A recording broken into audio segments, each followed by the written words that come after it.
चाहे जिंदगी जितनी भी कठिन क्यों ना हो, आप हमेशा कुछ ना कुछ कर सकते हैं और सफल बन सकते हैं।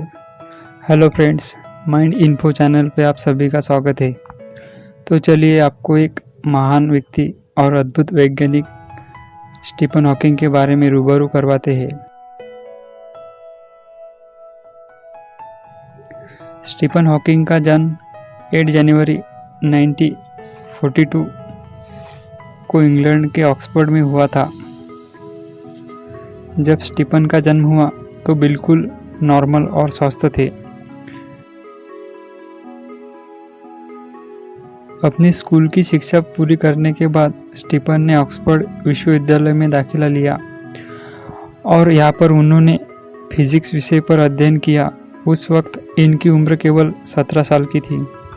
स्टीफन को गणित विषय में बहुत रुचि थी और वो इसी विषय में अपनी पढ़ाई पूरी करना चाहते थे, लेकिन उस वक्त ऑक्सफोर्ड में ये विषय नहीं हुआ करता था, जिसके कारण उन्हें भौतिकी विषय यानी फिजिक्स को चुनना पड़ा। फिजिक्स विषय में प्रथम श्रेणी डिग्री हासिल करने के बाद उन्होंने 1962 में कैम्ब्रिज में दाखिला ले लिया।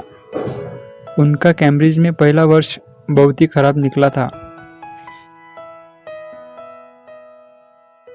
क्योंकि उन्हें दैनिक कार्यों में बाधाएं आने लगी थी। सर्दियों में अपने जूतों की लेस भी नहीं बांध पाते थे।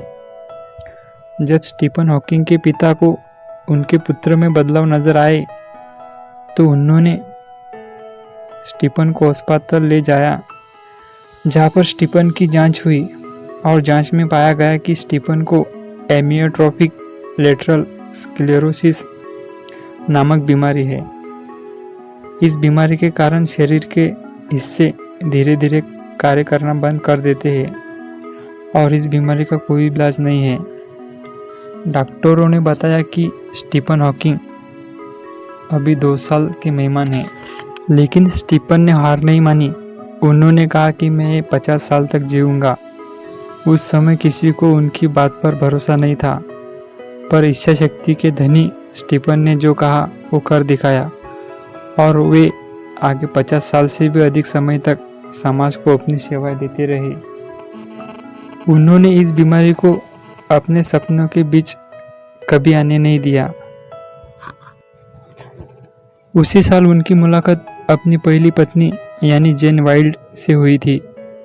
इस बुरे समय में जेन वाइल्ड ने उनका साथ बखूबी निभाया और साल 1965 में उन्होंने शादी कर ली।